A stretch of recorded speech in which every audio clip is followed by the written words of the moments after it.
correlation table. How do you read that output? Kan? So, ini satu contoh di mana kita takbir 2 kali.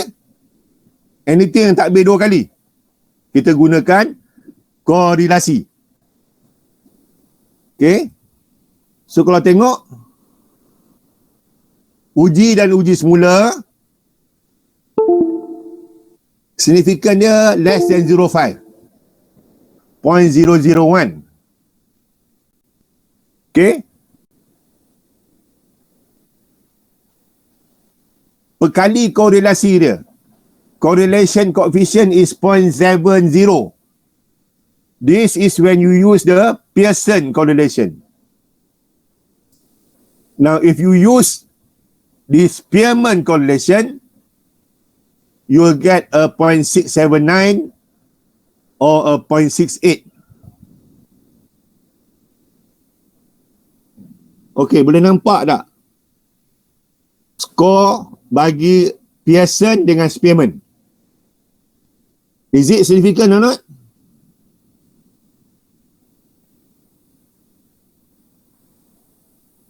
Ya, kerana less than 0.5.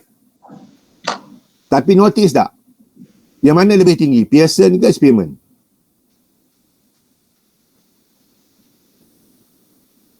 Sama ke doktor? Tak. Dua-duanya signifikan, tapi dia punya perkali tak sama. Pearson lebih tinggi kan? Pearson 0.70. 0.7 something, yang Spearman from 6 something kan? Kenapa Pearson lebih tinggi? Why? Why is the Pearson higher? Sedangkan dua-dua buat correlation.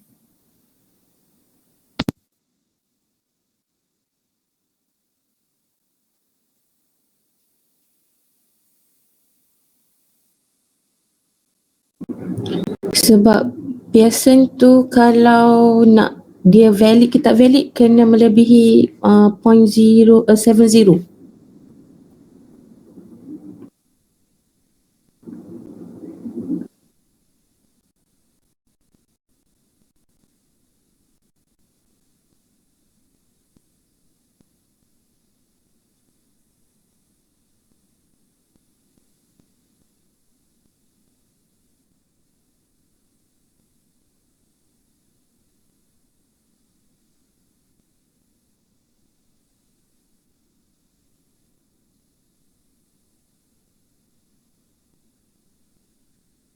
Parametric test is more sensitive compared to a non-parametric. Jadi where possible, better use the parametric. Okay, so this is an example whereby the Pearson is higher compared to a Spearman, because the Pearson comes from the parametric test, which is more sensitive compared to a non-parametric test. Why? Because parametric test based on their original score. Non-parametric use rank data. Mana data tu ada ordinal. Menyebabkan dia kurang sensitif. Even though dalam kes ni dia adalah signifikan untuk kedua-duanya. Okay? So ini contoh di mana correlation digunakannya dalam criterion validity. Okay? Dan juga dalam test and retest. Okay, so dalam validity ingat kan? Ada content, ada criterion, ada construct. 3 kan? So untuk yang kriteria tu, kita correlate instrumen kita dengan instrumen lain. Kita guna korelasi. Dalam reliability pun juga kita guna correlation. We use a correlation whereby you correlate between first administered dengan second administered. So anything that comes out 0.7 and above, so 0.7 and above is considered reliable. Okay.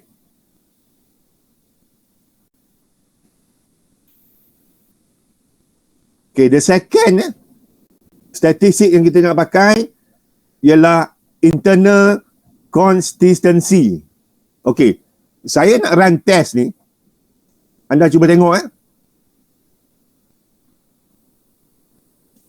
Okay, for internal consistency, I will run a test.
Okey, saya akan keluar daripada PowerPoint masuk SPSS.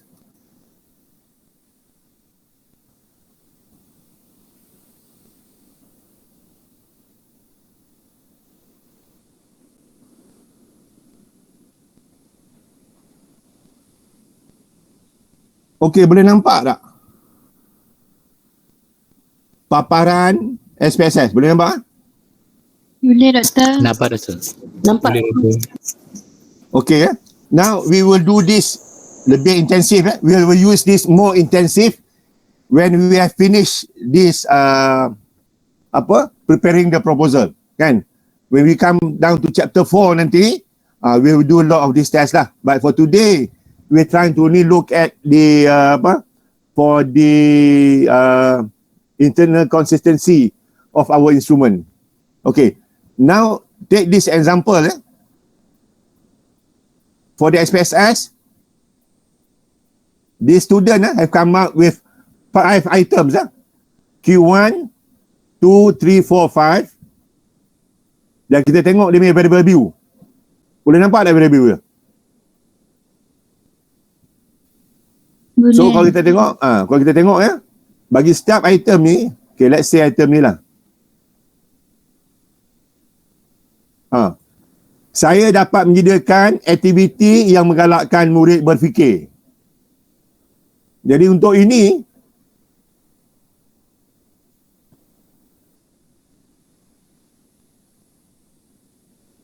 pilihan dia ialah 1 sangat tidak setuju sampailah 5 sangat setuju. Okey, boleh nampak tak? Ni data apa ni?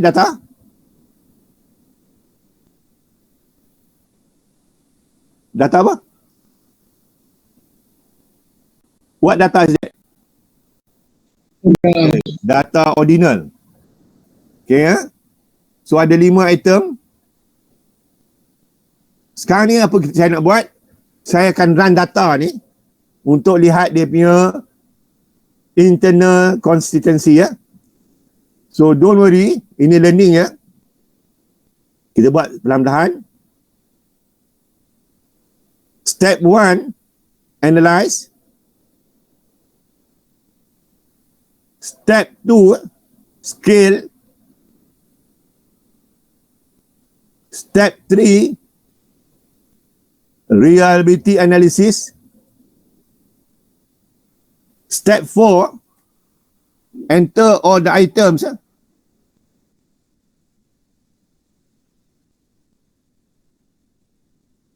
Step 5, statistik dia. Ask for items, scale, but more important, ambil lah scale if item is deleted. Step 6 kita continue. Nampak alpha Dan step 7 tekan OK. Boleh terangkan balik doktor, kami nak buat nota. Kita berhenti kejap. Okey doktor. Saya akan terangkan balik.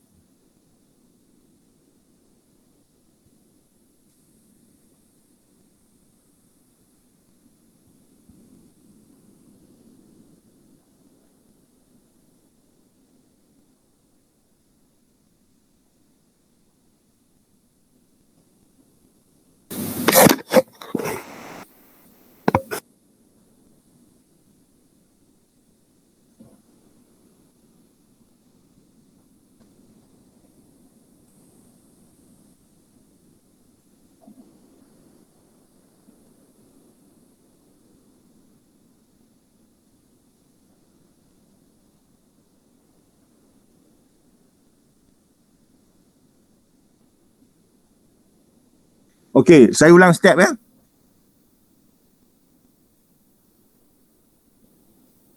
Klik analyze. Sekejap.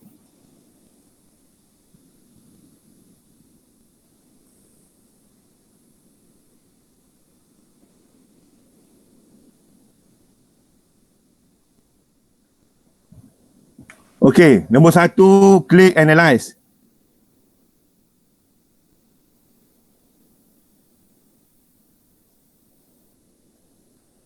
Nombor 2, pergi dekat scale. Can you see ada reliability analysis tu, boleh nampak tak?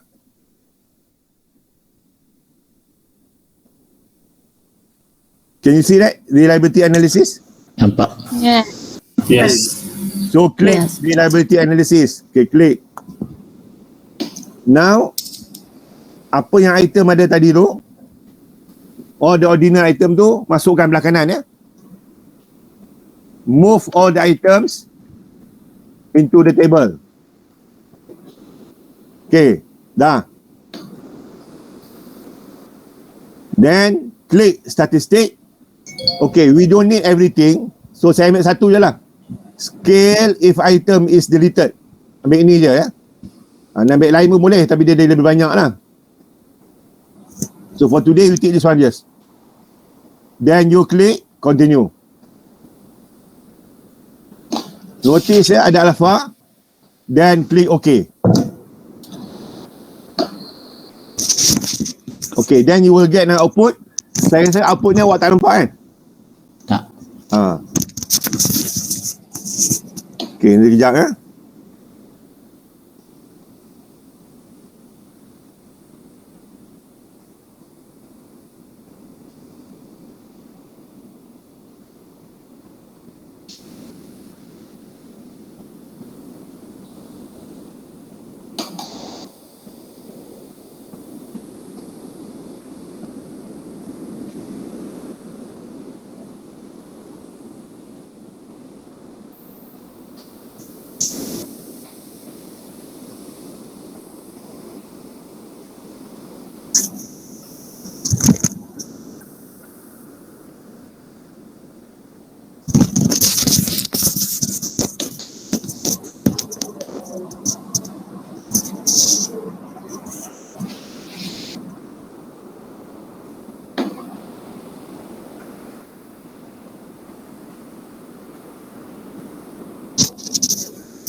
Okey, saya akan keluar pada SPSS ni. Dan balik kepada PowerPoint tadi.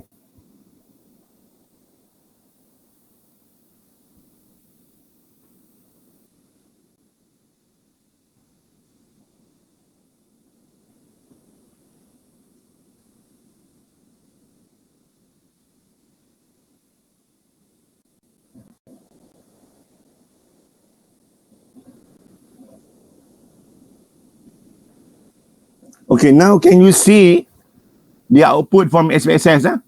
So I've just put in only 2 tables so that not too complicating. Daripada ada 3, saya ambil 2 je supaya boleh nampak. Notice yang sebelah kiri tu, on the left side,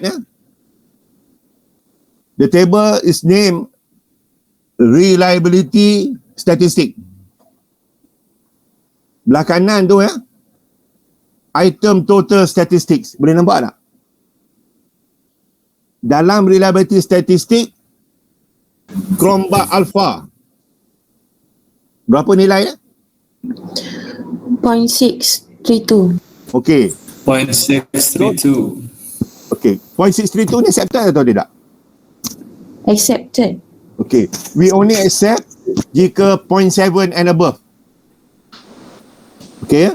So semua reliability punya index must be at least 0.7. However, ini bagi tahu awal lah. Ada buku yang kata if it is an exploratory punya research, bermakna orang tak pernah buat lagi, maka 0.6 is accepted. But you need to provide the reference to that sumber. Mesti ada. Tapi basically accepted level is 0.7 for it to be termed as reliable. Dalam contoh ni, nampak tak? It is less than 0.7 kan? Yeah. So what can we do? Okay, satu dalam in this internal reliability okay, for everybody, if you notice dia ada column whereby dia kata if item is deleted, index tu can go up. Boleh nampak tak? Item yang mana?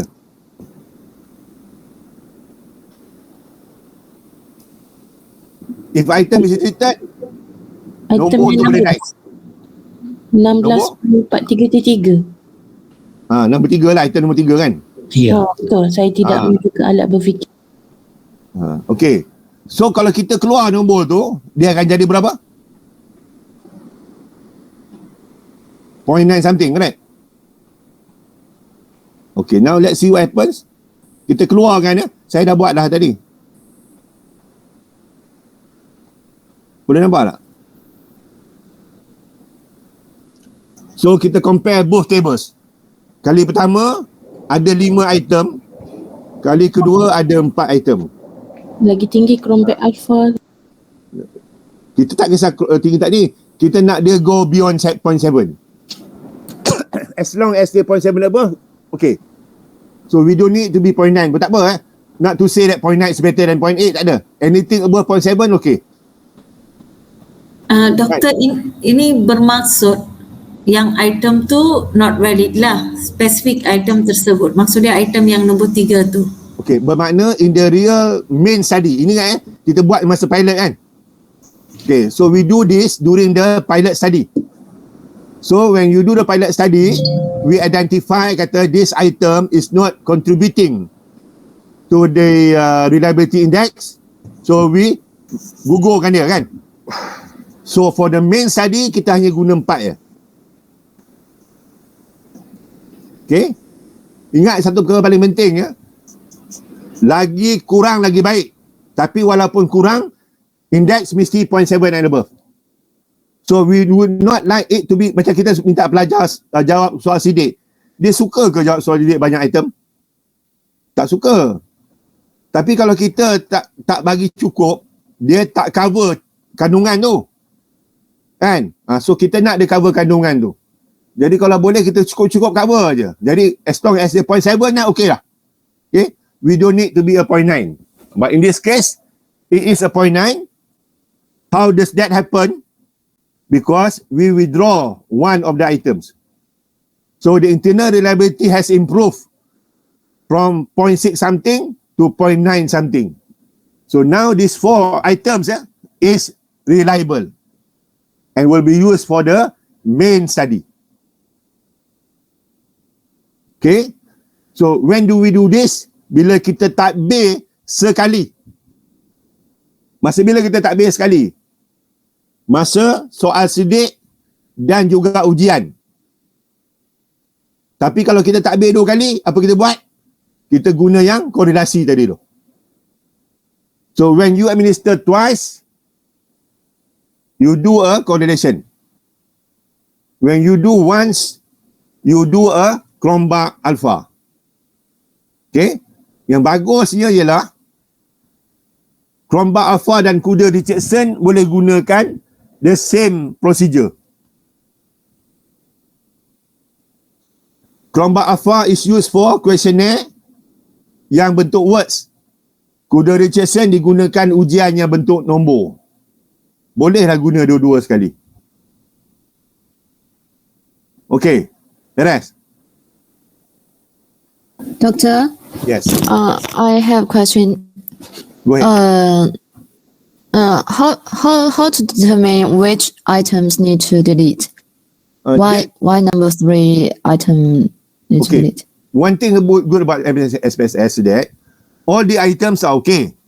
But we are talking about how are they okay in compared to those who answered the question, right? So when the respondent answered the question, this is what we get. So SPS suggests the last row that your index will improve if you remove the item. So we follow. We follow based on that. That's why in this case, we prefer to use number 3. Okay, fine. But suppose there are 2-3 choices. Then you decide which one you want to withdraw. As long as the index comes to as a minimum of 0.7, and then you will take the item out. So item taken out totally based on the suggestion by SPSS. Remember, this item would have gone the content validity. Now this is the reliability. Meaning to say, these items are all valid, but they are not yet reliable. So what we are doing, we are looking for the reliability.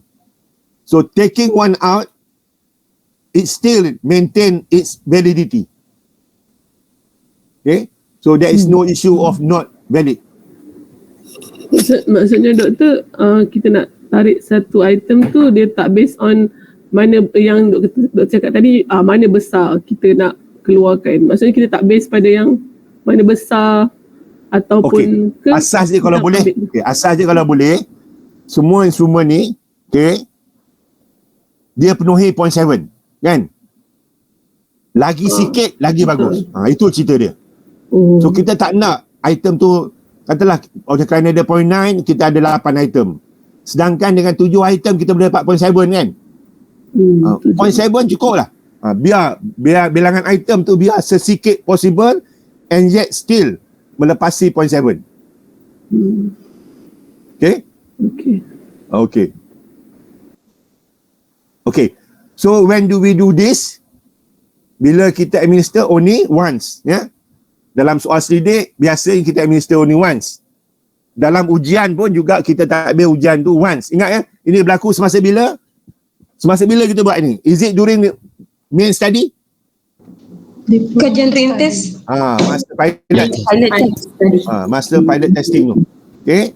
Ingat pilot testing. Okay, pilot testing sample dia siapa? Who is involved in pilot testing? We put testing aid on who? Who are they? What kind of sampling do we use to conduct this internal consistency dengan tadi tu? Sampaian apa? Remember? Do we need a random sample? This is a quantitative study. Must it be a random sample? Kalau qualitative study, memang dia tak perlu random. Tapi ini quantitative study. Must it be a random sample untuk conduct this? Mesti tak? Yes or no? Yes. Yes. Siapa kata yes, potong kepala dia, ganti kepala lain.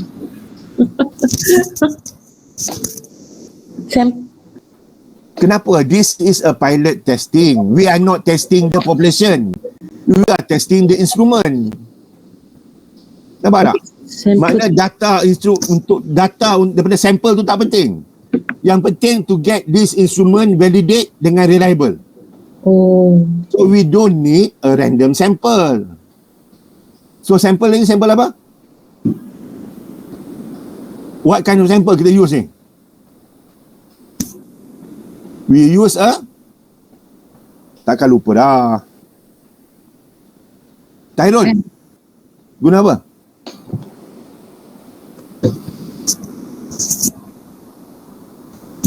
Sistem atau sampling, Doktor. Ada sistem-sistem. Purposive dengan random. Ingat, perkataannya purposive. Purposive cakap Melayu dia apa? Proposal. Apa maksud purposive? Bertujuan. Tujuan kita untuk instrumen, bukan untuk dapatkan data pasal populasi. Yang penting apa dia? Sifat dalam rintis sama kan. Kalau kita nak kaji umur 14 tahun, sepatutnya budak 14 tahun. Dia tu mesti ikut. Okay, so mana yang senang dapat ya? Budak keliling kampung ke, sebelah rumah ke, adik-beradik ke, as long as dia umur 14, kita ambil dia. Okay, because we are not studying the population, we are just testing for the instrument. So we use a purposive non-random sampling. Untuk main study, yes, balik pada random sampling. Okay, boleh ikut tak dengan ni? So sekarang ni kita cerita pasal bina instrument. So when you have developed our instrument, during the content validity, tak pakai statistik. Semasa criterion validity, kita pakai apa?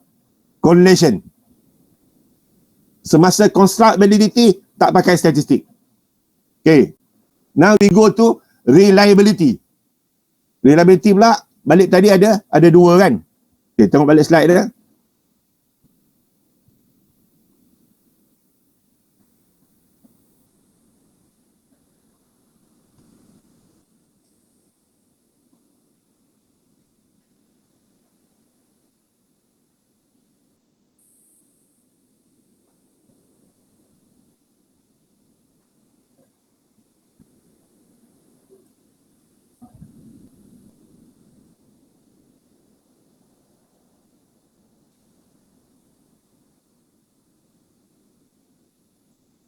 Okay ya.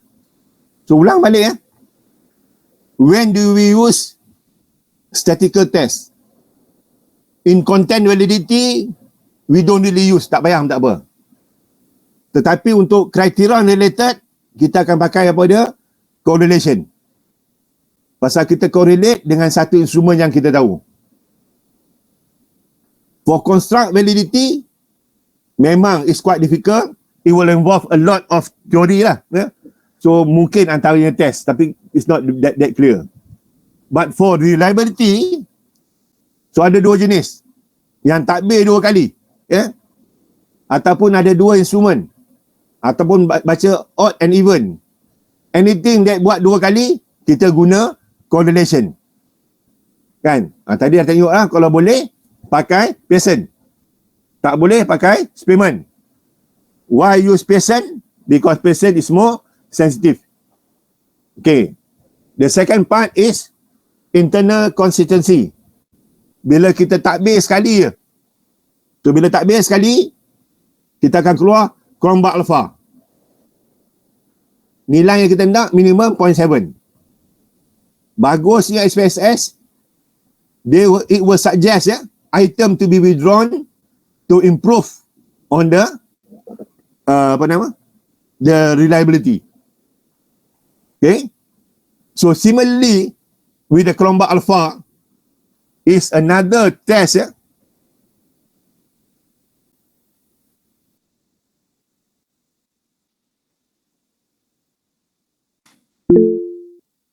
Kuder-Richardson. So Kuder-Richardson is meant for reliability of test. Cronbach-Alpha tu reliability of questionnaire. Tapi thank you lah. They use the same, boleh gunalah the same statistic. Jadi it makes life easier for us. Okay. Setakat penggunaan statistik dalam kesahan dan kepercayaan beres tak? Ada soalan tak? So these are only the tests that we use for chapter 3 ya. Chapter 4 nanti lagi banyak lah. So we will do that when we sampai ke chapter 4 nanti. Sekarang kita cuba buat chapter 1 to 3 dulu. So for chapter 1 to 3, we only need 2 tests. Okay. One is correlation untuk criterion related validity dan juga untuk uji dan uji semula, test and retest. And we have the internal consistency whereby kita hanya takbir sekali ya. Sama ada untuk soal sidik, questionnaire, Cronbach-Alpha, atau untuk test ujian kita guna Kuder-Richardson. Okay, beres? Okay, kalau beres, any question from anybody? Hannah, you okay with that? Yulu? Yeah, I'm fine. Oh, yeah, okay. Okay. So now we go to the constructing of the test. We're talking going back literally, not so much at the numbers.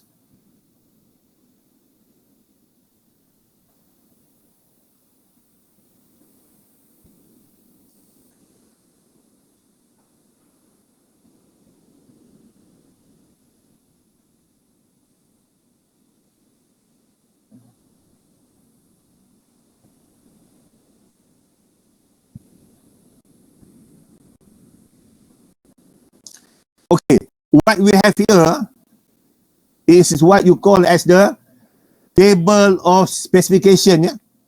Dalam bahasa Melayu dia jadual spesifikasi kandungan. Yang belah kanan ni jadual spesifikasi ujian. Specification of the test. Both of these table contain the same learning outcome. What is here, it is also here. The only difference that in the table of specification, we just put a tick to show at what level that learning outcome is taught. For example, the first one, level 1, second one, level 2, and so on. But for the table of specification of the test, this tick is replaced by the question number. So example, question 1 and 2, question 3, 4 and 5 and so on. Okay, so take your time to digest. In the table of specification, bottom row empty. But for table of test, bottom row is the number of question. For example, at level 1, 2 easy question, 0 middle question, and 0 difficult question, and so on with the number of percentage. Okay, so try to digest this first and ask me question. Okay, so cuba tengok dulu. Saya cadangkanlah ya, saya akan naik ke dalam My Guru. All the materials will be uploaded to you through My Guru or through email, but most of my slides are not in proper order. So for me to get it ordered, it will take some time. So I suggest that you print screen the slide first for your own most current use. But these slides will go to you, definitely, insyaAllah.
Okay, any question on the tables? Boleh faham?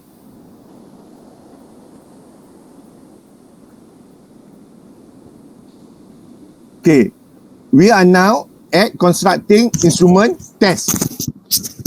Okay, we are fulfilling the content validity of the test. So when we create a test, that test must be covered of what we have taught.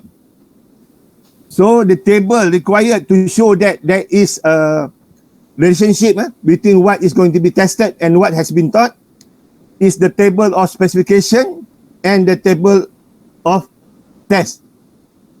So if you see the red line,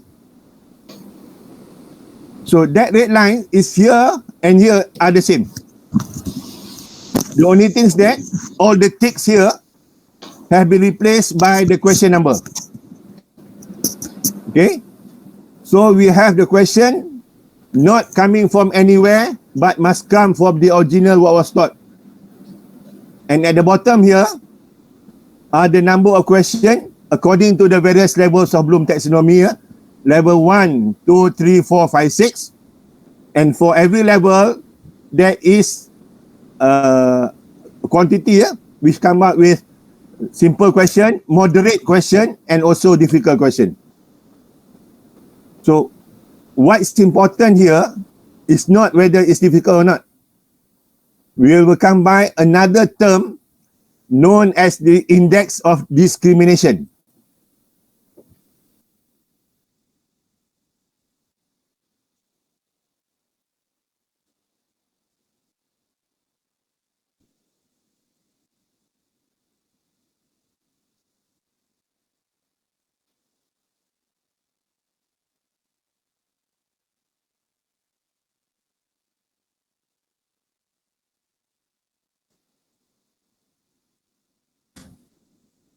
Okay, so index of difficulty ni, easy question, many students answer it right. Moderate question, some of them answer it right. Difficult question, only few answer it right. But this question, paling penting, are given that index not in the exam itself. So this question should come from the bank.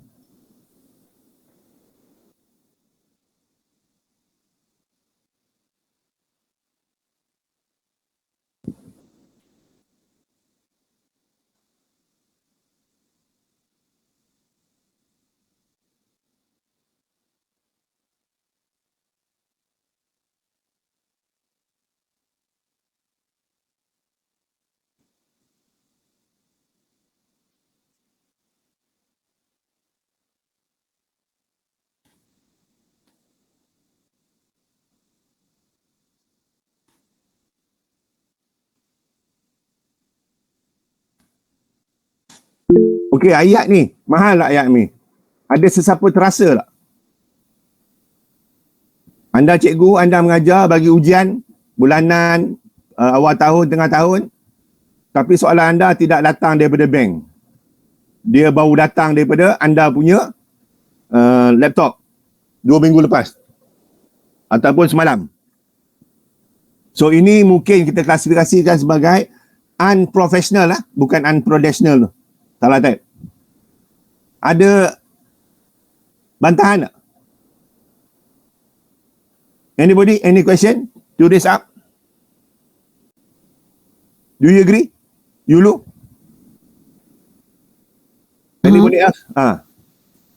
Any question that comes that is being used in a real exam, real test, or your final exam or what, should come from the bank.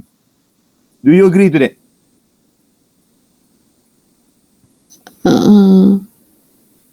Agree. Because unless that questions come for the bank, it doesn't have that index that says the item is easy. We wouldn't know. Okay? For example, ni untuk orang lain lah.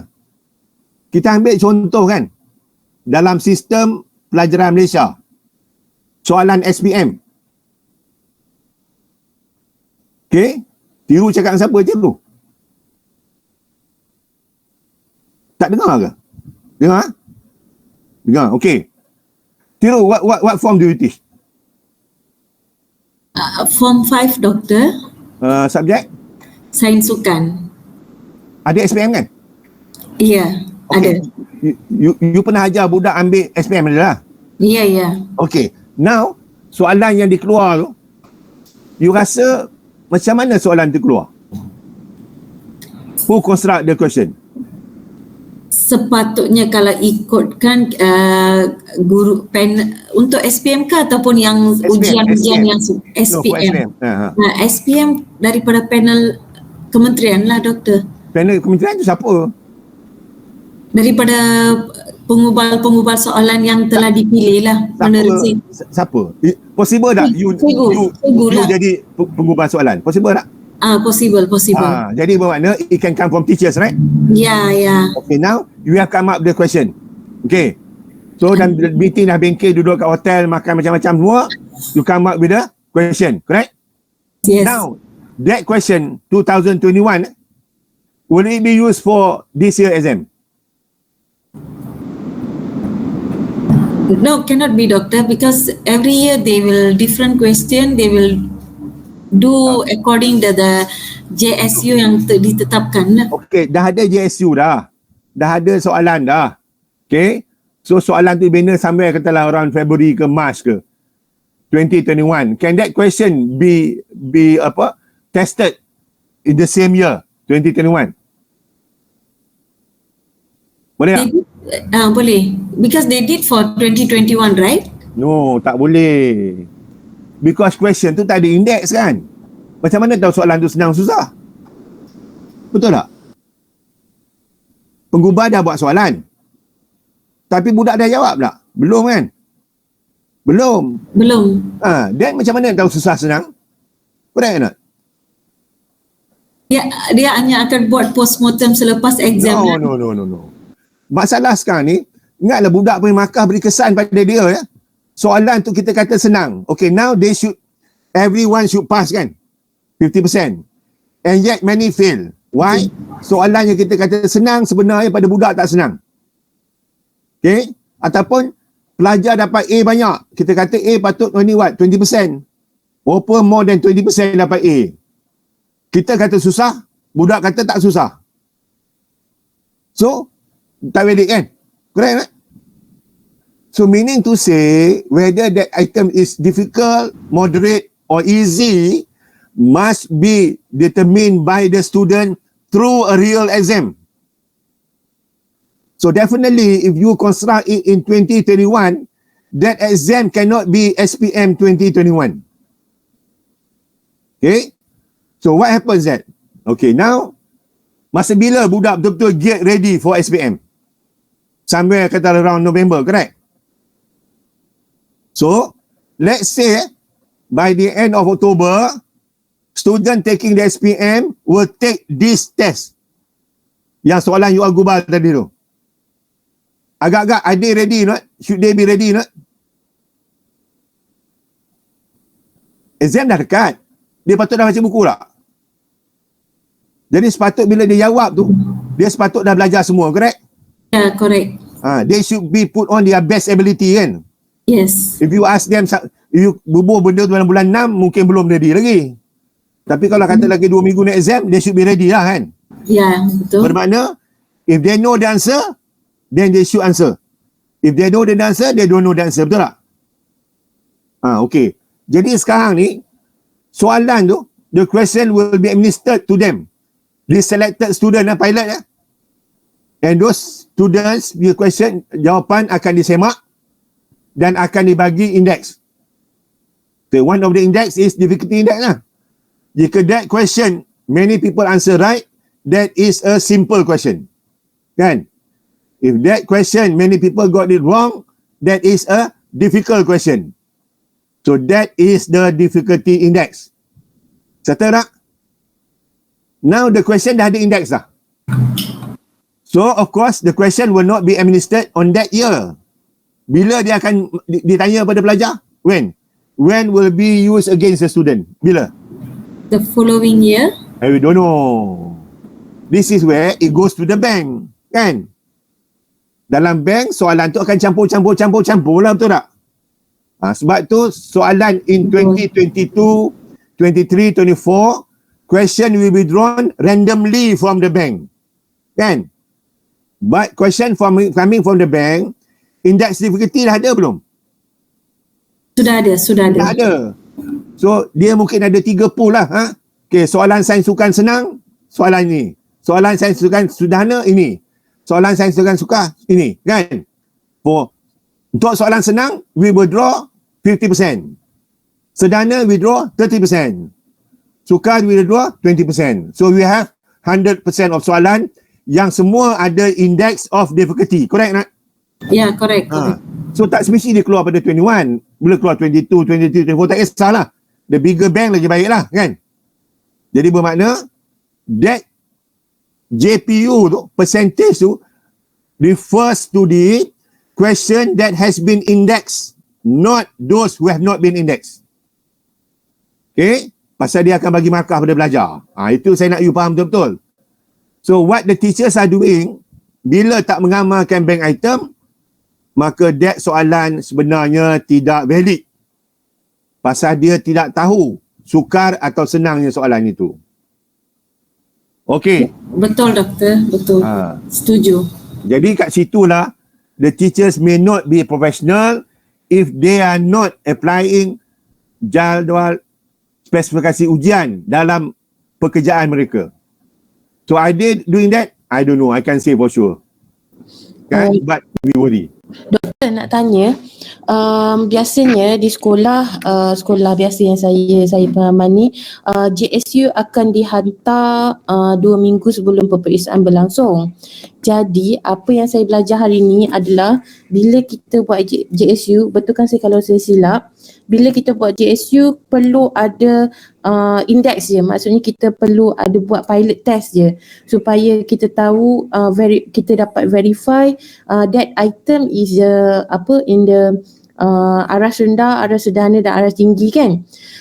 Jadi apa yang berlaku di sekolah, mereka buat JSU dan tempoh 2 minggu, lepas tu and then terus buat item and then terus jalankan peperiksaan macam tu. Macam mana tu, doktor? Okey, perkataan dia dalam huruf besar. WRONG. Memang saya sokong dengan yang Afida punya statement, doktor, kerana memang itu trend yang diamalkan di sekolah lah. WRONG, huruf besar merah. Okay. As example yang baru-baru ni, pentaksiran setara standard yang mana ia menekankan tentang pembinaan JSU dan kesahan dan kebolehpercayaan. Pada pendapat saya, sejauh mana dan seramai mana cikgu-cikgu faham apa itu kesahan dan kebolehpercayaan, sebab saya baru belajar pun saya rasa benda tu saya tak buat dan saya tak tahu. Jadi macam mana nak implement bila KPM letakkan benda tu? Siti Afidah dah mengajar dah? Saya mengajar. Lulusan mana? USI. USI. Awak kat kanak? UPSI. UPSI Kimia, Fakulti Sains Matematik. Telah berlaku ajaran sesat? Saya buat ajaran sesat ke KPM yang buat? Bukan KPM. Benda ni patut dipelajari kat universiti.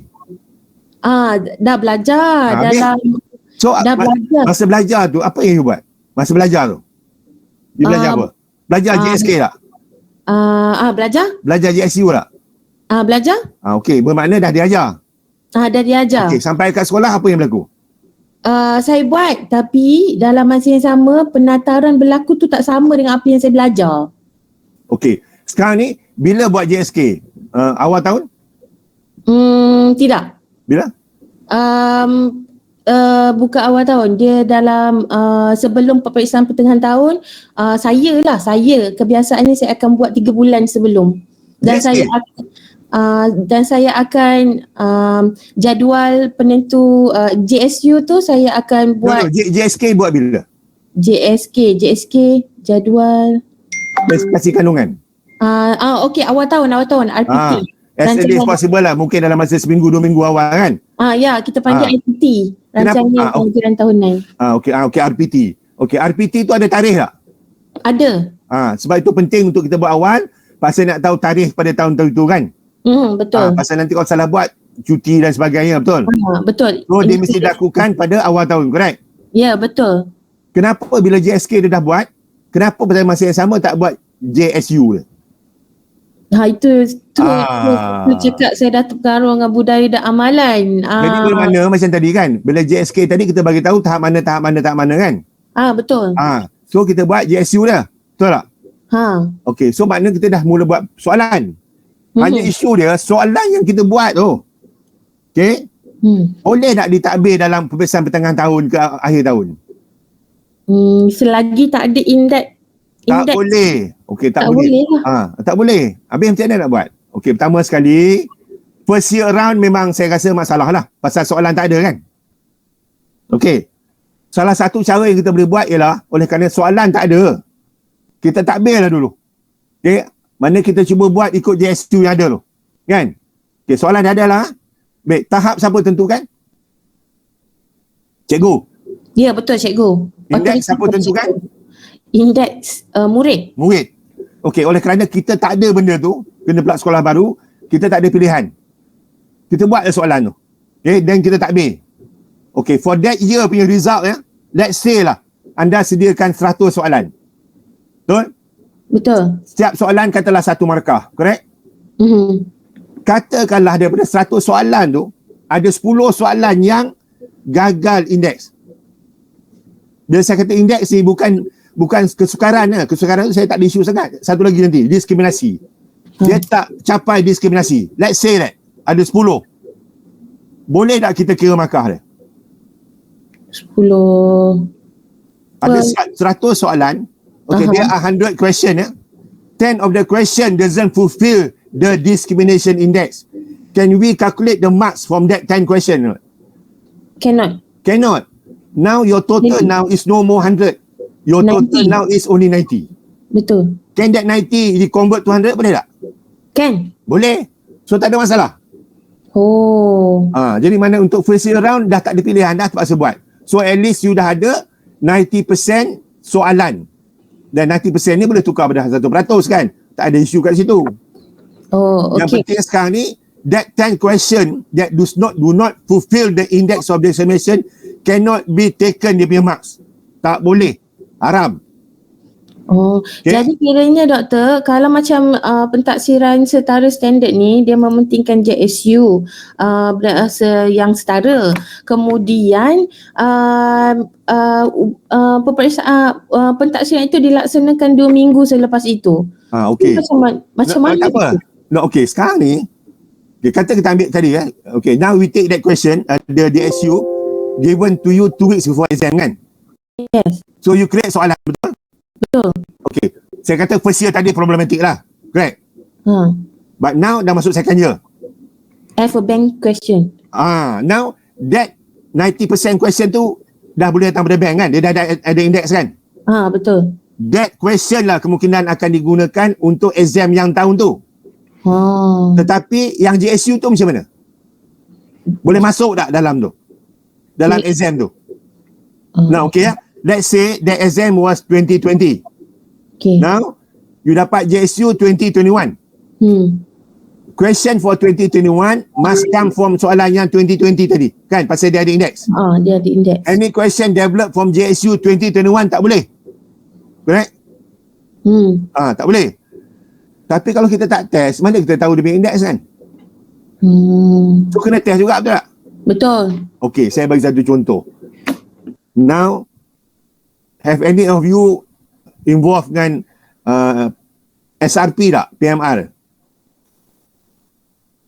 Okay. Berapa biasa jumlah soalan kertas-kertas tu? 60 kan? 60. Kenapa dia tak buat 50? Sedangkan 50 lagi senang kan? 50 soalan kali 2 jadi 100 markah, betul tak? Ingat soalan PMR, soalan objektif ABCD Correct tak? PMR question ABCD So instead of having 60 question, why not ask 50 question? Bukan lebih senang 50 50 times 200 kan? Why must have 60? Betul tak? Logik tak je? Kita boleh buat macam-macam nombor, 70 soalan boleh, 75 boleh. Tapi kenapa buat 60? Kenapa tak buat 50? 50 lagi senang. Kali 2 je, kan? Bermakna for every exam ada 10 question extra, correct? Betul? Now, of course, teachers do not know, students do not know that 10 question may not be grading for this year punya result. They are there only to get the index. Balik dalam cerita you tadi, 2020 ada 90 soalan yang boleh pakai kan? Betul. Combine with soalan daripada the new JSU. Soalan daripada USU campur dengan yang lama, takbir untuk 2021. Okey. Tapi hanya kira markah daripada soalan yang ada indeks saja. Soalan daripada JSU baru ada indeks tak? Tak ada. Belum. So tak ada kira lagi. Dia digunakan bila? Masuk dalam bank. So as time goes by, your bank becomes larger. Item collected more and more and more. Last kali of course, balik pada cara dalam lembaga. Semua soalan datang daripada bank yang semua ada indeks. Bermakna di sini sebab di sekolah pun saya percaya bila dia kata bank soalan ada company menjual koleksi-koleksi soalan tu. Jadi adakah validnya kalau No, okey. Salah tak kalau kita beli soalan tu? Itu saya nak tanya. Tak salah. Okay, nak buat soalan bukan satu benda yang senang. Okay? Kita beli soalan tu tak salah. Tapi soalan tu sebelum diguna atas pelajar, dia mesti apa dulu? Dirintis dulu. Kan? Kita beli soalan tu, kita rintis macam tadi saya kata, soalan tu untuk tahun ni tidak akan dinilai grade dia. Tapi kita dapatkan indeks dia kan? Pasal kita nak pelajar jawab dalam keadaan dia dah belajar. So kita tak boleh tanya bulan 6, bulan 5 tak. Kita kena tanya hujung tahun kan? When they are totally ready. So when they are totally ready, that's the best answer they can give. Okay? Tapi markah dia kita tak kira. Tapi indeks dia kita ambil. Bila soalan tu dah ada indeks, bila nak pakai soalan ni, dia valid lah, senang. Tapi not untuk tahun ni, gunalah untuk tahun-tahun akan datang. Okey, nampak dah di situ. Okay? Maksudnya doktor, kalau lembaga peperiksaan tu buat trial punya peperiksaan tu, diorang untuk buat bank soalan lah kot Bukan untuk buat bank soalan. Okey, yang pertama sekali kita kena faham lembaga ni dia punya sekolah dalam kontrol dia banyak kan. Berbanding dengan sekolah, you all ada limit student lah. Form 5 ada 3-4 kelas ya. Dia ada banyak choice. Satu Malaysia ni dalam kuasa dia kan. So salah satu isu paling besar ialah dia mesti pastikan apa, student tu mesti apa dia? Berbagai kan. So dia ada banyak strata. So when they require the exam to be taken by student mana-mana, dia boleh buat in such a way that dia akan libatkan sebanyak jenis pelajar mungkin. Sebab tu indeks yang dihasilkan akan lebih valid. Because populasi dia besar kan. As compared to school lah. Tapi oleh kerana kita tak ada populasi yang besar, kita tak ada choice, kita buat dengan cara yang sama tetapi dengan populasi yang lebih kecil. But at least soalan kita bila ditanya dalam peperiksaan akhir, dia ada indeks. Dia bukan tak ada indeks. So tadi saya kata ada 2 indeks kan. Satu ialah indeks kesukaran dan satu lagi indeks diskriminasi. Correct? Yang kesukaran tu saya tak risau sangat lah. Pasal mungkin kita nak senang, kita bagi 50% belajar soalan senang. Itu tak ada isu. Yang lebih masalah besar ialah indeks diskriminasi yang kita akan buat lepas ni. Okey. Boleh ya? So bermakna a teacher being professional should ensure that the items have been indexed. If you are not, whatever numbers that come out, dia tak sah. Tak ada nilai. Abang satu mak yang jadi wadi je, dia tak sah. Kan? Anda kata senang, budak kata susah. Kan? Tetapi tahap tu mesti cikgu tentukan. Itu tak ada pilihan. Jadi kita akan kata, soalan saya aras tinggi. Mana ada aras tinggi? Aras 3, 4, 5, 6. Ada ke aras tinggi? Tak ada. Yang ada aras apa?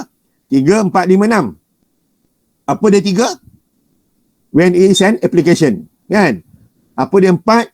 When it is an analysis. What is 5? When it involves evaluation. What is 6?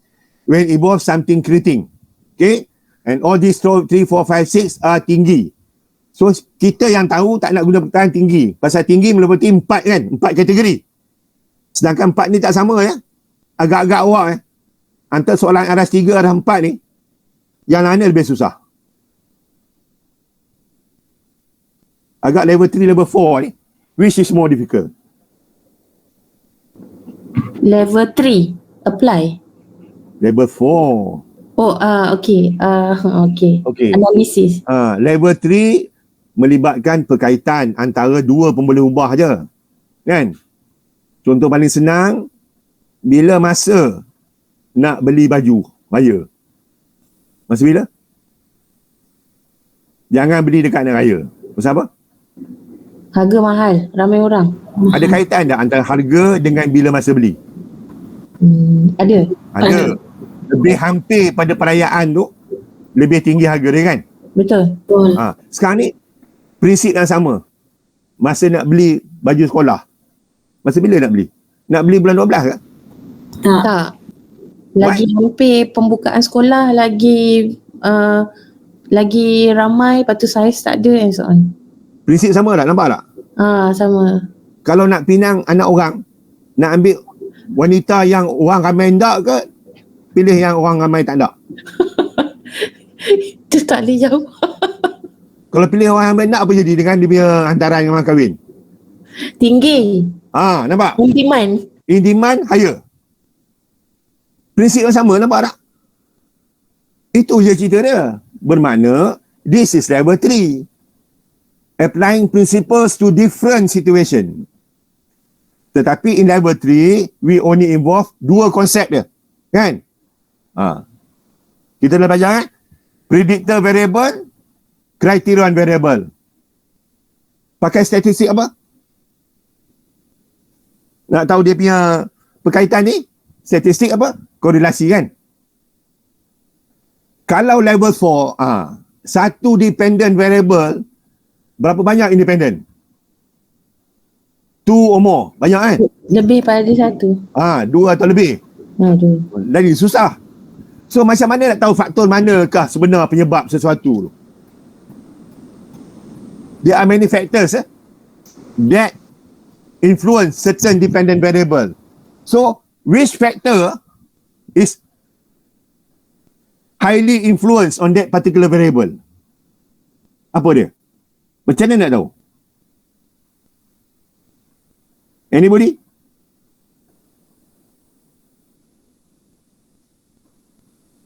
Kita nak beli rumah, dipengaruhi harga dia oleh apa? Lokasi, kan? Betul? Lagi apa? Infrastruktur di kawasan itu, kan? Lokasi, infrastruktur di kawasan itu, tempoh pinjaman. So banyaklah faktor. Faktor manakah betul-betul yang menyumbang kepada harga tu yang mahal? Macam mana nak tahu? Ada cara tak?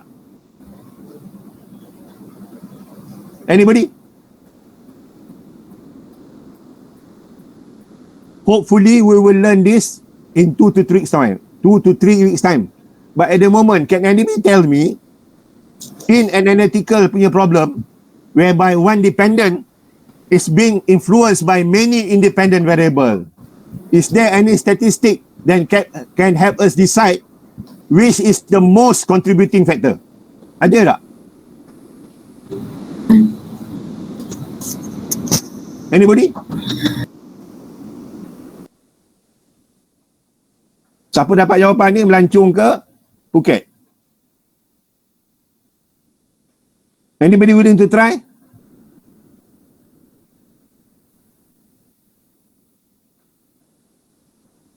Tak ada orang nak try kan?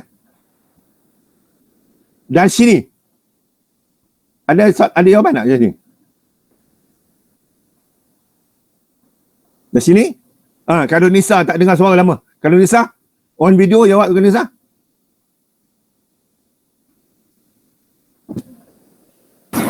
Saya doktor. Dalam kes analisis, satu dependent variable dipengaruhi oleh banyak independent. Ada cara tak ujian statistik yang boleh membolehkan kita mengesan independent variable manakah yang paling mempengaruhi?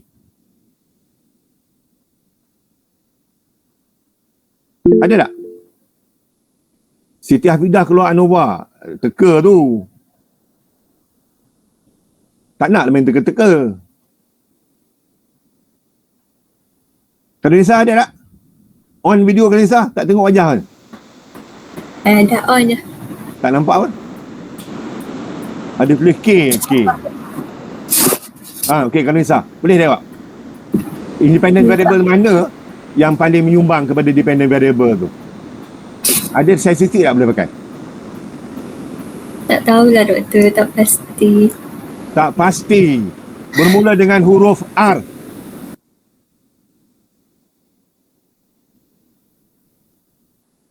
Hujung dia huruf A.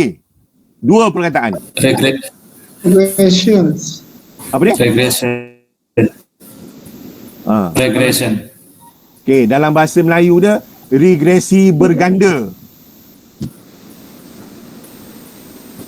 Okey.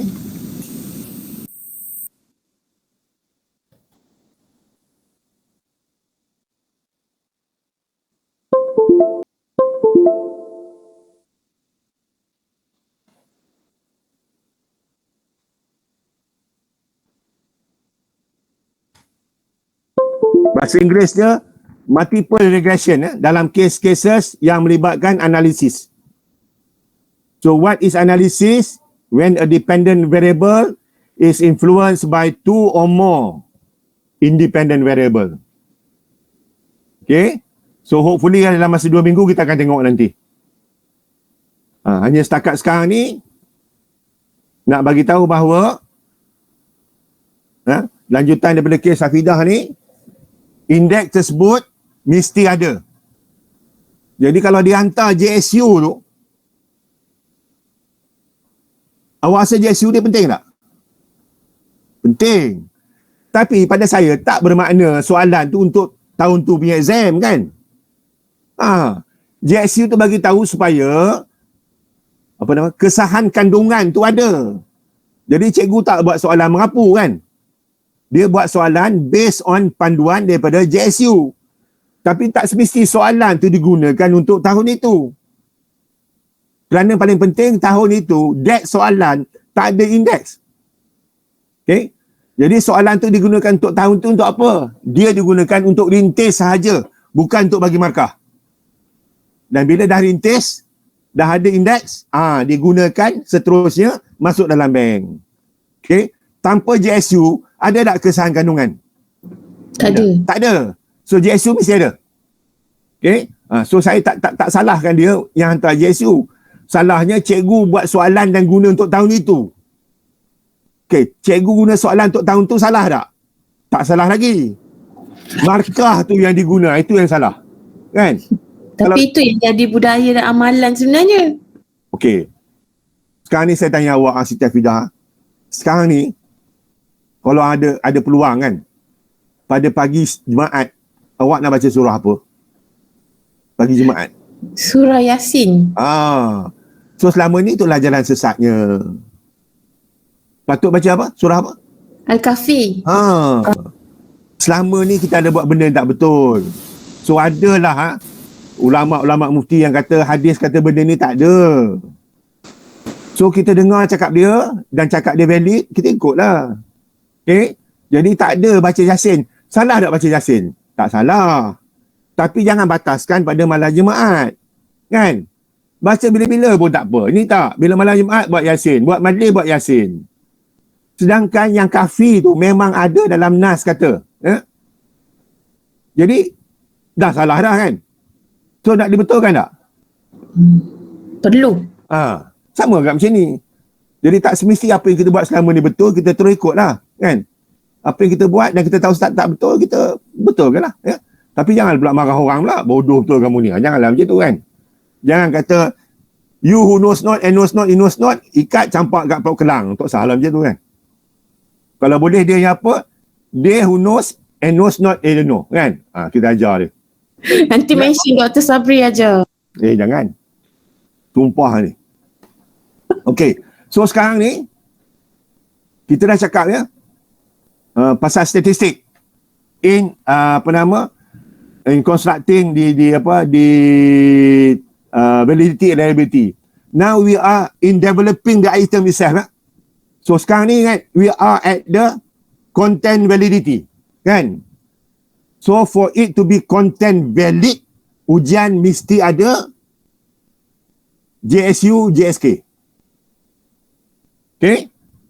Okay. Sekarang ni saya nak lompat sikit lah. Pasal benda ni saya nak tie them together.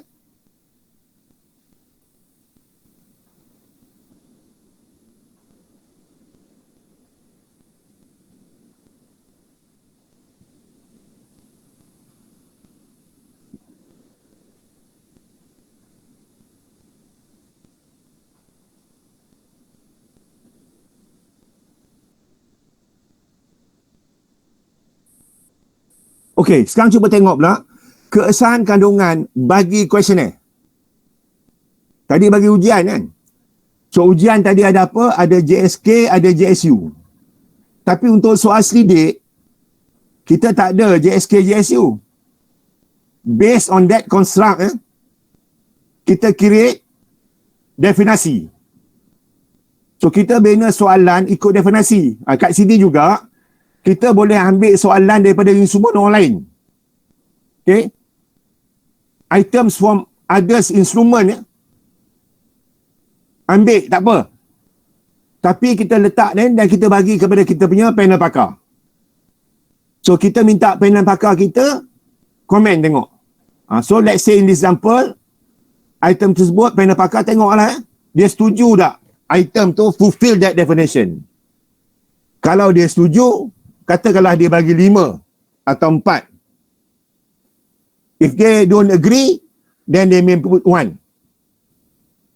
So lastly, for every item, we can total up the score kan. So kalau katalah contohnya, kita ada 5 panel pakar. Every pakar says is 5. Bermakna for that particular item, the score is 25. Okay, sebab saya kata tadi kan, dalam kes content validity ni, kita tak ada pakai statistik lah, campur je. Compare to other item, panel pakar kata tak bagus. Dia bubuh 1. 5 kata tak bagus, dapat 5. Maka dengan sendirinya, item dengan skor yang rendah akan digugurkan. Item dengan skor yang tinggi akan diambil. So ini contoh instrumen soal selidik. Okay. Kita pakai panel pakar. Dalam kes JSK tadi, JSU tu, sebenarnya JSU tu pun pakar juga kan. Tapi basically dia ada alat tertentu lah, JSK, JSU. Okey. Ada soalan tak? Boleh nampak? Okay. So similarly with observation pun sama juga. So when you say lah, somebody is able to do something, definition dia, okay, then pakar kata apa? Kan? Contoh kalau kita ambil bola sepak, boleh menendang masuk gol. Maka tentu sekali bila dia tendang, bola masuk gol lah. Kalau bola tak masuk gol, dia tak penuhi definisi tu.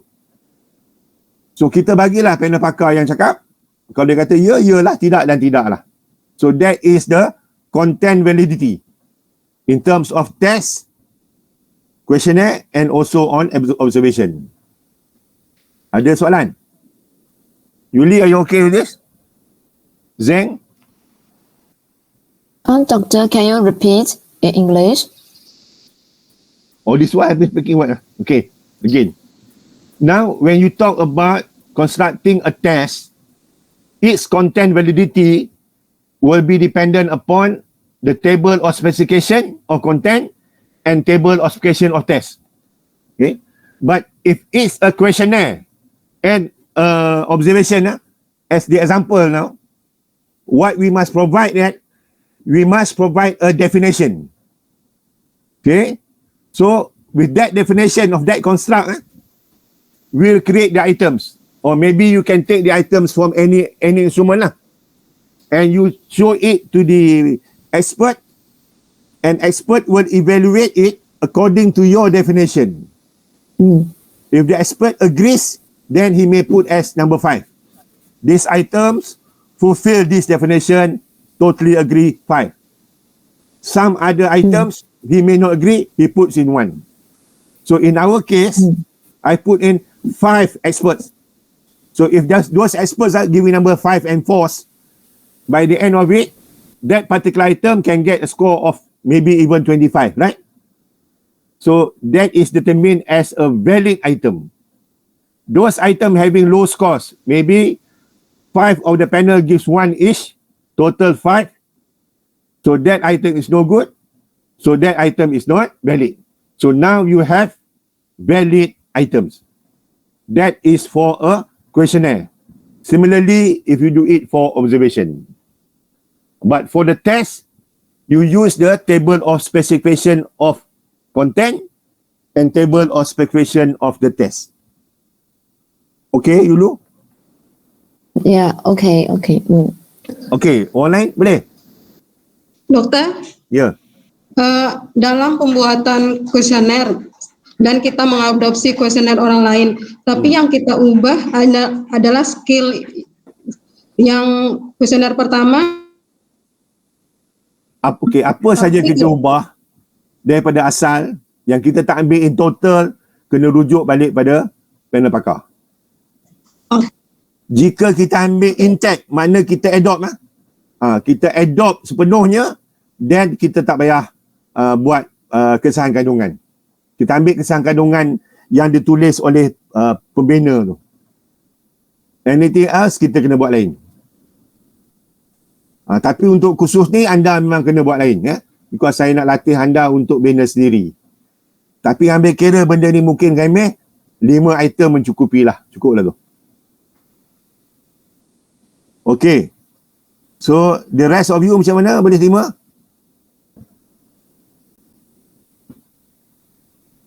Okay, ya. Now we go to satu benda yang entahlah. Doktor, nak tanya satu. Ya. Kalau soal sidik ni, skala dia tu menentukan tak reliability dengan validity tu? Okay. Tadi kita dah buat internal consistency kan? Ingat tak? So dalam soal selidik, okay, sekarang ni kita peringkat details ke kita peringkat details So langkah pertama ialah kita buat dengan panel pakar dulu, betul? Yang kita buat reliability tadi bila kita uji rintis dengan sampel lah. Ya. Sekarang ni kita pada peringkat kesahan kandungan je dulu. Okay. Okay, ya? Okay.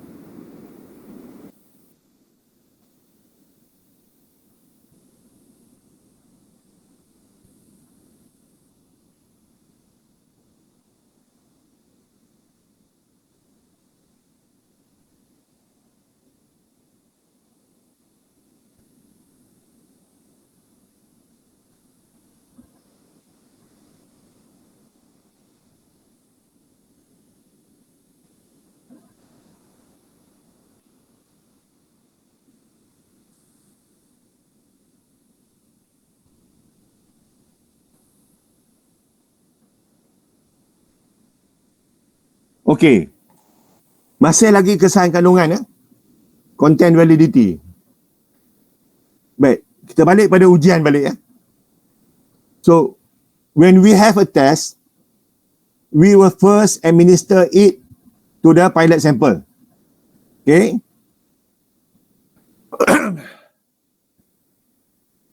The respondent involved in that pilot sample will answer the test.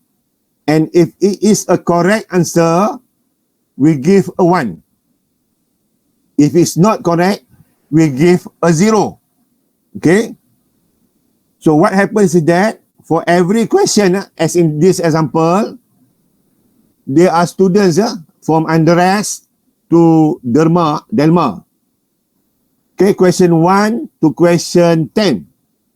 But altogether, there are more other question lah kan. So question ni banyak lah. Tapi kita ambil 10 soalan sebagai contoh, ya. So for every question,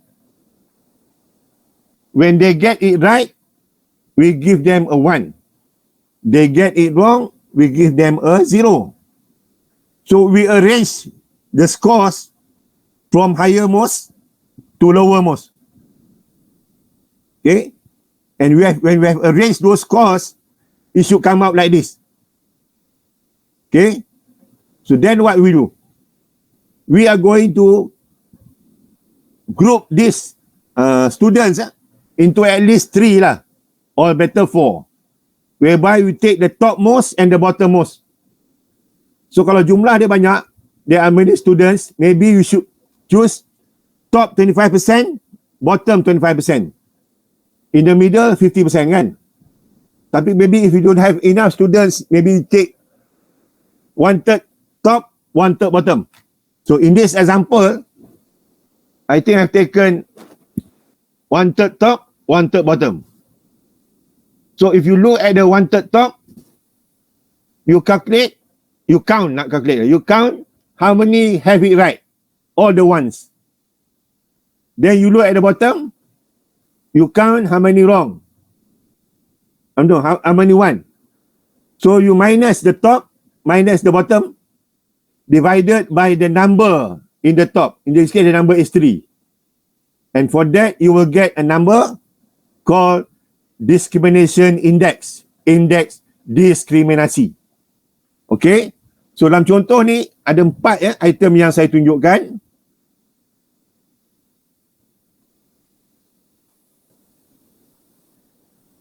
Okay. Cuba tengok soalan 1 ya. Saya bubuh bintang lah. Atas ada 3 orang betul. Bawah ada 1 betul.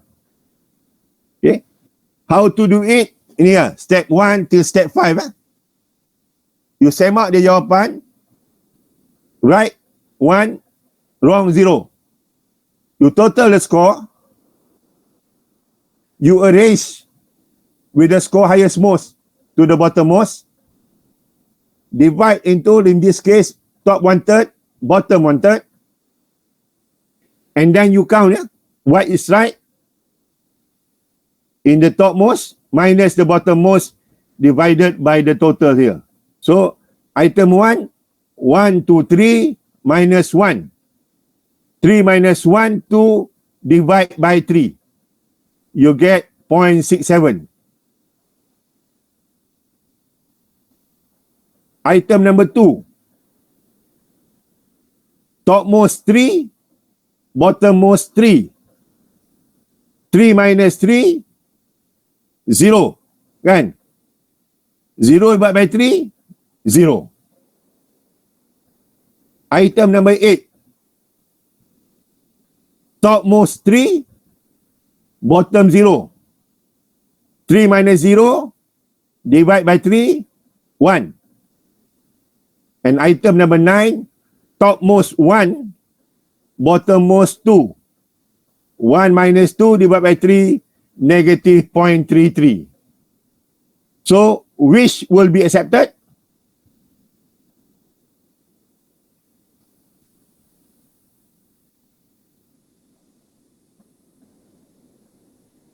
Anything above 0.2. That item is said to be able to discriminate between those who know and those who do not know.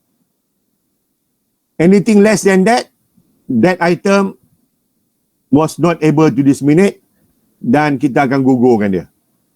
Markah tidak akan dikira daripada item yang less than 0.2. Okay. So kita pegang pada 0.2 ya. So balik pada contoh tadi untuk anda tengok sama-sama.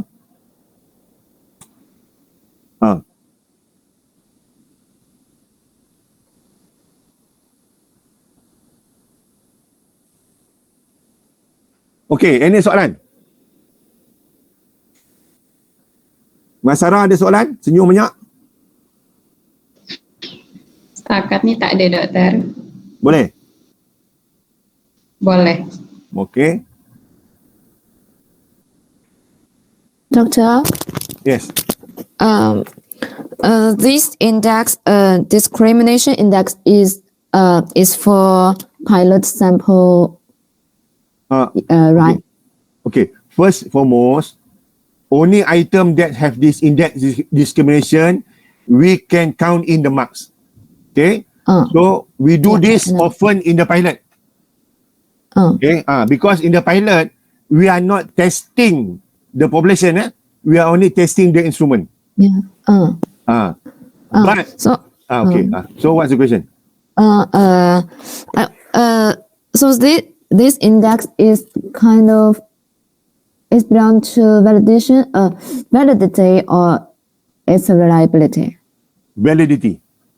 content validity. Yeah, because your question must be valid, that it can discriminate between those who can and cannot.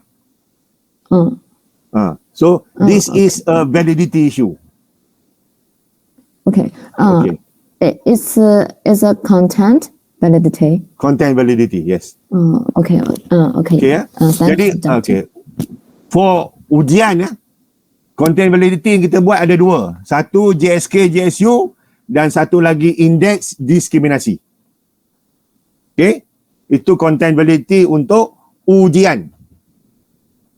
Untuk soal sidik, content validity dia hanyalah tadi apa? Panel pakar.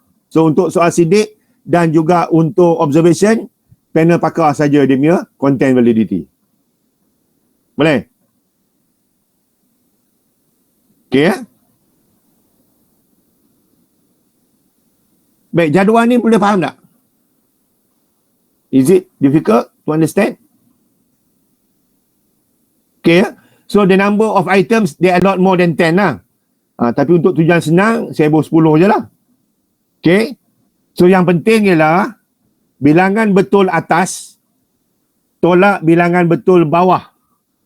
Bagi dengan jumlah yang ada kat atas. Dalam contoh kita ni 3 je. Jika nilai dia 0.2 ke atas, maka item itu berjaya mendiskriminasi antara pelajar yang tahu dan tak tahu. Dan dengan sendirinya, dia adalah mengesahkan keesahan kandungan, content validity. Okey, boleh? Ada soalan? Tak ada? Okey, ya. Bagi ujian, untuk reliability dia, kita guna kuda Richardson. Okey? Dan mungkin lah kalau siapa nak pergi tengok lagi dalam buku teks tu, kita boleh gunakan Chromebook Alpha tu punya SPSS tu untuk mengira kuda Richardson. It should get lebih kurang benda yang sama. Okay? Tetapi secara teori dia, untuk keboleh percayaan, for the reliability of the questionnaire is the Chromebook Alpha. When you administer only once, but for the test, for reliability, we use the kuda Richardson, even though it is the same statistic. If we use twice, then we use the correlation. Okay?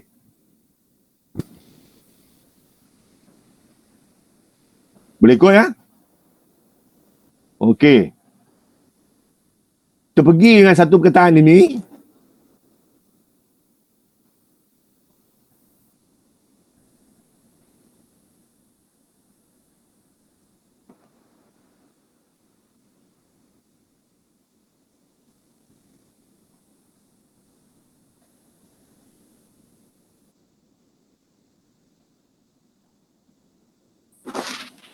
Okey, boleh nampak tak?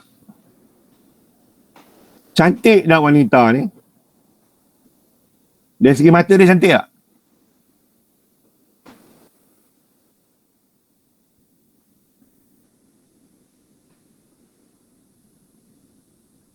Okey.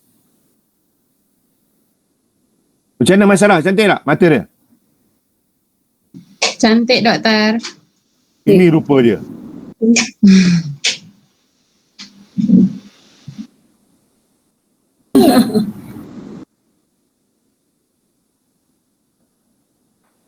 Itu dah cantik sangat tu. Habis antaran RM30,000 dapat macam ni. Okay. There is a relationship between hantaran dengan jumlah jerawat dia. Okay. Terdapat hubungan yang signifikan antara jumlah jerawat dan bilangan jumlah hantaran. Okey. So sekarang ni, whenever we want conduct a study kan, isu yang paling besar tadi apa dia? Construct validity kan. Okay. So kat sini ya, saya nak bagi awak faham betul. Ada kerisauan berlaku ya.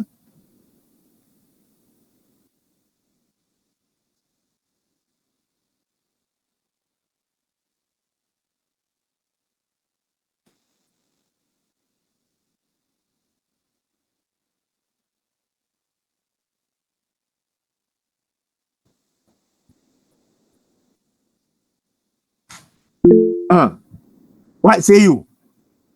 Rubric may not be trusted fully. So bila something comes up ya, especially yang subjektif, macam mana tahu benda ni valid? Ada rubrik. So by saying there is a rubric ya, you are assuming that rubric really works. Okay, pertama sekali belum tentu lagi. Okay, sebab tu kalau boleh lah, dalam mana-mana pun biar ada suatu lain ya, untuk menyokong tu ya. Dalam qualitative study dia guna istilah apa? Triangulation.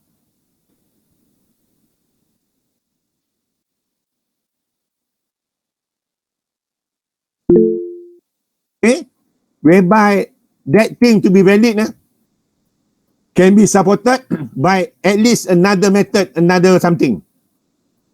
So please, by just having a rubric, you cannot say that is totally valid. Ada isu kat situ. So dalam contoh tadi ya, what do we do?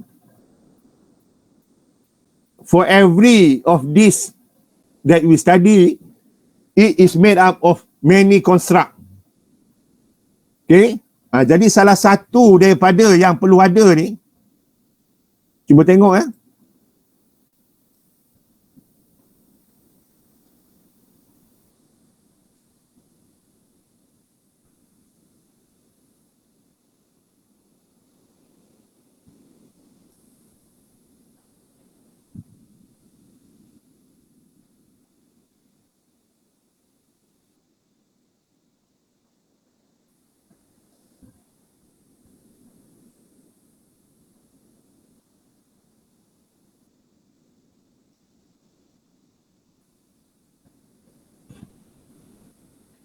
Okey, boleh nampak tak item-item tu dalam soal sedia?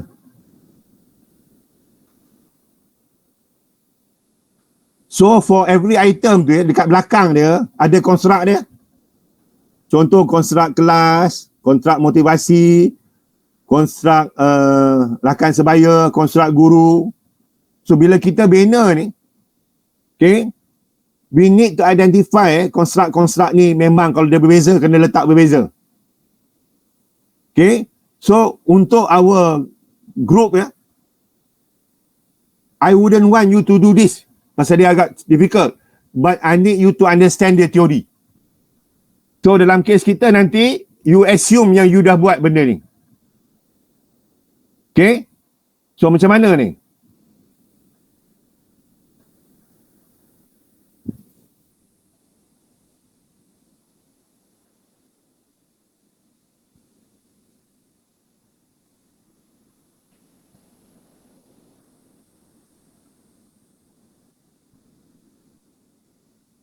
Okey, cuba tengok jadual ya. Saya rasa ini last slide untuk inilah. Cuba tengok jadual tu. There are at least 4 columns ya. So even though there are many items, but when we run apa disebut sebagai principal component analysis, those items will be divided into 4 groups. Sehingga kita boleh asingkan item-item ni. So dalam kita punya rintis ni, kita tak buat lah because benda ni agak remeh sikit. But I want you to understand the theory. Bahawa every construct akan diukur dengan beberapa item. That item akan dijumlahkan, summated. And for it to be summated, you need to show that it is of the same construct.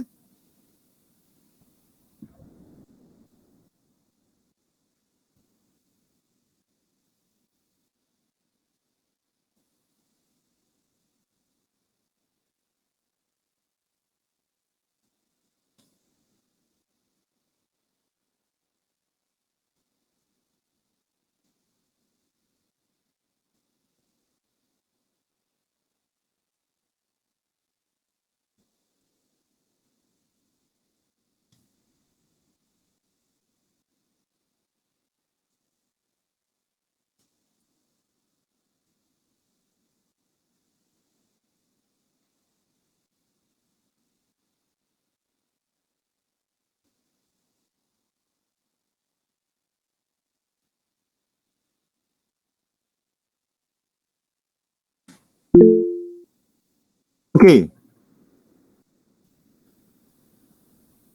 Remember kan, when you have any item, that item is ordinal scale. Betul tiru? So, Betul, Doktor. tak berapa ni lah, kita nak jumlahkan dia. Dengan menjumlahkan dia, for us to total those item, it will change from a ordinal scale to an interval or ratio scale. Jadi kalau ordinal scale tak boleh pakai parametric, bila dijumlahkan boleh pakai parametric. But for us to total that instrument, those items, we need to show that it is of the same construct. Macam contoh ni. Okay? Tapi nak buat ni, kena ada satu lagi statistik nama dia PCA atau Principal Component Analysis. Okay. First and foremost lah, I feel that master student lah. Untuk mode B dengan C, kemungkinan besar memang tak tahu pakai pun tak apa. Mode A possible. Tapi PhD last sekali bergantung pada your penyelia, bergantung pada your examiner. Okay? Okay, untuk kelas kita ni, we assume that you have done the PCA. Okay? Bila you dah buat PCA, then you can total your score. Boleh faham tak? Pasal kalau nak buat ni remeh. So kita assume yang you dah buat PCA. Macam kita buat masak dalam TV kan.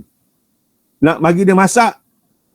Okay, how long does it take ni to make wajib? Tiru pernah tengok tak wajib? Makan wajib tak? Ya, makan. Berapa jam dia nak masak? Kalau masuk periuk noksa, dah sampai 7 minit. Wajib? Oi. Ya, kalau pakai noksa, cepatkan doktor. Periuk noksa. Ya. Pressure cooker. Okay, kalau wajib betul yang biasa buat tu, can take up to 12 hours. Ya. Betul. Masuk kacau 12 jam. So kalau tunjuk depan TV, tak boleh 12 jam kan? So apa dia buat kan? Mula-mula letak je bahan, mulakan wajib, dalam masa 10 minit, wajib dah siap. Betul tak? Betul. So kita assume yang wajib tu telah dimasak secara biasa. So for PCA, we assume that PCA was done. Because to do it, dia banyak remeh dia. Now, kenapa perlu? Because dengan adanya PCA, kita boleh kira yang jumlah skor. Okay? Without PCA, we cannot kira yang jumlah skor. So for our coursework lah, for our group, we have to assume that you have done the PCA. The PCA itself, maybe lah later we will learn, I'm not sure. But untuk kini, kita assume dah buat. Baru kita boleh jumlah skor. Jadi mana-mana construct yang duduk dalam yang sama, contoh A1, A2, A3, A4, boleh campur. Sebab PCA telah dijalankan. Okay? Kalau A1, A2, A3, A4 tak ada PCA, maka tak boleh jumlah. Tak boleh jumlah, mana tak boleh pakai parametrik. Kena pakai yang non-parametrik. Okay. So, saya rasa lah, that's only for today. Soalan berbangkit. Okay, by next week, we will go towards nak menulis bab 1 hingga 3. So, kalau ingat balik, antara yang paling penting dalam bab 1, 2, 3 ni ialah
Okay ya. So ini slide untuk last day untuk ini. Minggu depan ya, we will look at how to write your proposal. Chapter 1, 2 and 3. So maybe you need to bring your articles, because maybe I will ask you to show what you have written. But baseline is that you must be able to write dalam bentuk berhujah, berjustifikasi. So kalau boleh tak nak pakai yang belah kiri tu, pakai yang belah kanan tu. Boleh nampak tak? So yang belah kanan tu, segala perbuatan tu ada sebab. So memang tak boleh teka. Orang Indonesia kata teka, tebak taruh. Ya. Betul? Macam bunyi tebak, tebak. Tebak doktor. Tebak okey. Tebak. Ya. Tak nak tebak. Teka. Mesti ada sebab. So you tak boleh teka. You must give the reason why. So I want you to write not as on the other side without justification. It must be something on the right. Penulisan tu mesti berbentuk hujah, argumentative. Very important. Okay? So next week kita akan fokus on that chapter 1 to 3 dalam bentuk penulisan. And of course 2-3 weeks from then you will submit your tugasan 1 chapter 1 to 3 30%. So I think I've covered nearly everything, even though I may go back on certain subtopics. But for next week, we go towards how to write the chapter 1 to 3. Okay? And 2 or 3 weeks from then, you will submit your tugasan 1, 30%. Okay, buka soalan. Siapa ada soalan sila tanya. Kalau tak ada, itu saja untuk hari ini. Dan boleh keluarlah. Kalau ada, sila tanya. Hello, Doctor. Yes. Okay. On video. My camera is not working. Okay, potong 10 markah. Okay, Doktor nak tanya. Okay, untuk next week punya apa yang Doktor kata kena bawa artikel tu. Like for me, I am just in preparation of doing proposal also lah. Meaning I just tengah siapkan my LR. So is it okay kalau sediakan the article and do on the spot? Or already have a topic and we are supposed to be writing on it? Oh, mana minggu depan you jadi model lah? Apa yang model tu, Doktor? Mana gunakan you sebagai contoh lah? Tak. I mean contohnya kalau kan doktor cakap kena ada artikel and prepare kan. So tanyalah, okay kalau macam I sekarang ni tengah buat LR. So is it okay kalau I continue with my article doing the LR first? Buat apa? LI? LR, literature review. Okay. Benda ni kita practice kan? Okay. So lagi sekali, I don't think it will be the best.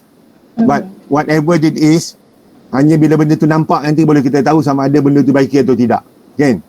Okay. So in your own assignment nanti saya dah bagi tahu dah, kita at least kita nak perlukan berapa? At least 5 artikel berkaitan dengan kuantitatif dan 1 artikel berkaitan dengan kualitatif kajian. So that last kali nak menghasilkan apa? Problem statement. Yes. Okay ya? Okay. Ha. Thank you, Doctor.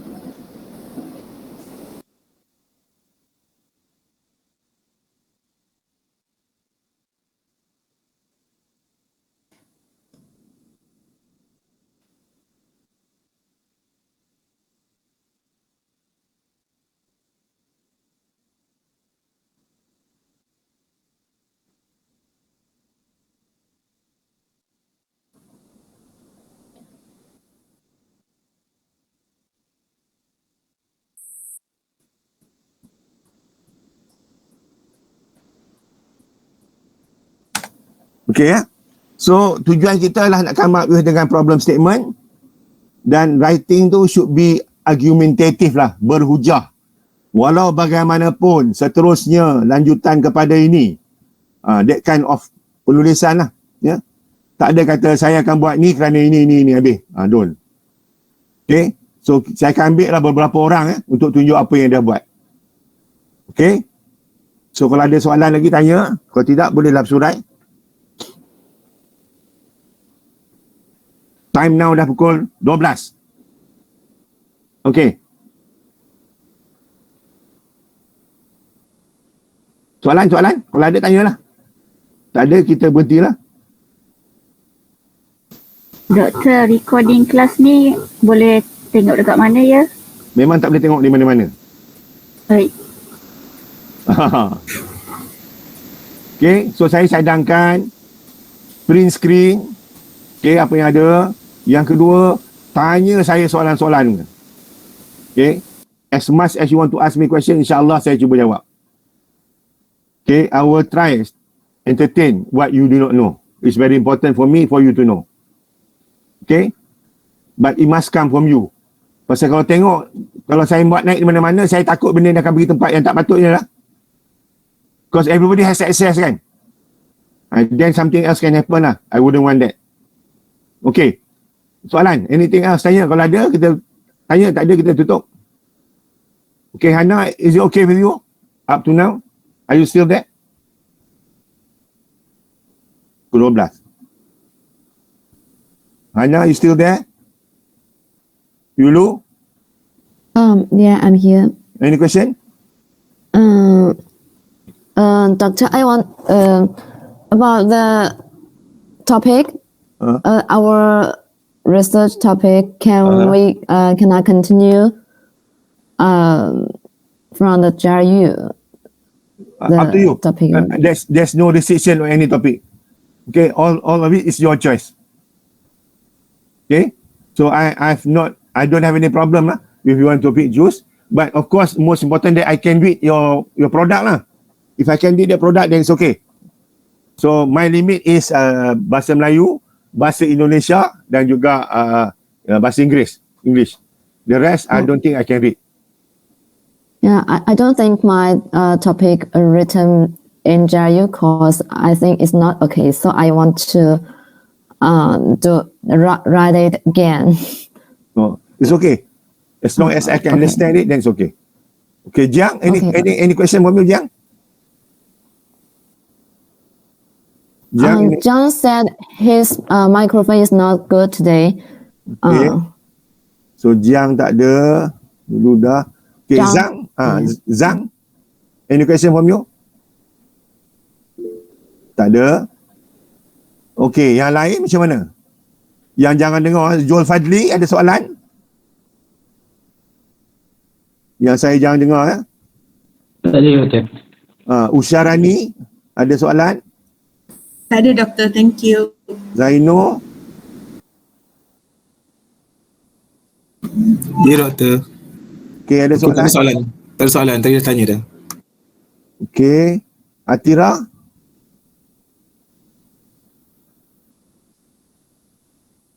Okay, tak ada kot. Okay, Arif ada? Okay ya. So kalau tak ada, so insyaAllah lah kita jumpa minggu depan. Dan ingat ya, penulisan ni kita dah habis. So walau macam mana pun lah, kita akan lihat penulisan tu itself by next week. Dan of course kita akan follow dengan the various statistical test. Dan antaranya lah, I need to give you, dia kata hasil ya, YouTube video berkaitan dengan bagaimana masukkan data semua tu. Okay? Okay. So kalau tak ada soalan, kita berhenti dekat sini lah. So insyaAllah, see you next week. Thank you, Doktor. Terima kasih, Doktor. Thank you, Doktor. See you next week. Thank you, Doktor. Assalamualaikum. Terima kasih, Doktor. Jazakallah. Terima kasih, Doktor. Assalamualaikum. Assalamualaikum warahmatullahi. Okay, Tiru okey ya? Ada benefit dalam kelas? Ya, Doktor, banyak. Terima kasih, Doktor. Banyak yang dapat. Syukur Alhamdulillah. Okey, kalau tak ada boleh keluar. Kita jumpa lagi minggu depan. InsyaAllah.